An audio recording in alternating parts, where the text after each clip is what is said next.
మనం ఆస్ట్రాలజీ గురించి తెలుసుకుందాం. అసలు నిజంగా ఆస్ట్రాలజీ ఉందా లేదా అనేది ఇప్పుడు అర్థం చేసుకుందాం. మీకు ఒక ఉదాహరణ చెప్తాను. మీరు మీ గమ్యం చేరుకోవాలని ఇంటి నుండి బయలుదేరారు. ఆ గమ్యం రైల్వే స్టేషన్. సరైన టైంలో ట్రైన్ ఎక్కాలి. అయితే మీరు 2 గంటల ముందే బయలుదేరారు. అయితే దారిలో మీకు నచ్చిన బండి కనిపించింది.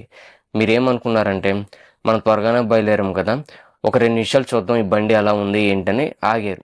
కాసేపు చూశారు. మళ్ళీ మీ ప్రయాణం మొదలుపెట్టారు. అయితే ఈ సమయంలో ఒక 2 కిలోమీటర్ల అవతల ఒక యాక్సిడెంట్ జరిగింది. దానివల్ల ట్రాఫిక్ జామ్ అయిపోయింది. మీరు ఇరుక్కుపోయారు. మీరు చేరుకోవాల్సిన గమ్యం చేరుకోలేకపోయారు.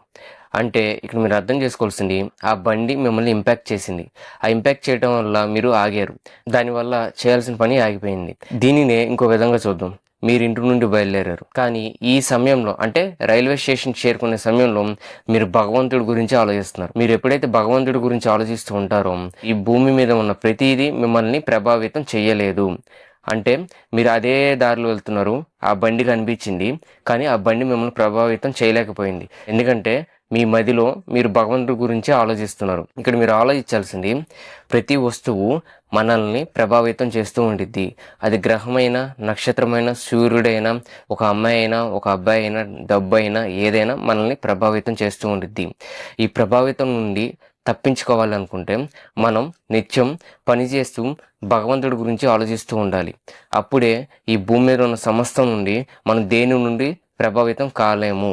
అది మీరు గుర్తుంచుకోవాలి. ఇంకో ఉదాహరణ, నేను జ్యోతిష్యుడి దగ్గరికి వెళ్ళాను. ఇప్పుడు అతను నా జాతకాన్ని చూశాడు.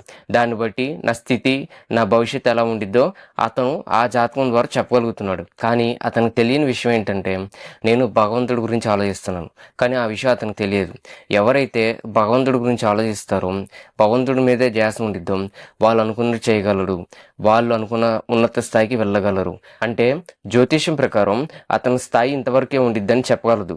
ఎలా చెప్పగలుగుతుందంటే జ్యోతిష్యం ప్రకృతి ఆధారంగా గణాంకాలు వేస్తున్నాయి. ఎవరైతే భగవంతుడి గురించి ఆలోచిస్తూ పనిచేస్తూ ఉంటాడో అతనికి భవిష్యత్తు గురించి జ్యోతిష్యం చెప్పలేదు. మీరు ఇక్కడ అర్థం చేసుకోవాలి. జ్యోతిష్యం అంటే సకల వస్తువులు ఒక మనసు మీద ఎలా ప్రభావితం చేయగలదో చెప్పేదే జ్యోతిష్య శాస్త్రం. ఇది మీరు అర్థం చేసుకోవాలి. ఎప్పుడైతే మీ మనసులో భగవంతుడి గురించే ధ్యాస ఉంటుందో మిమ్మల్ని ఏదీ ఆపలేదు. ధన్యవాదాలు.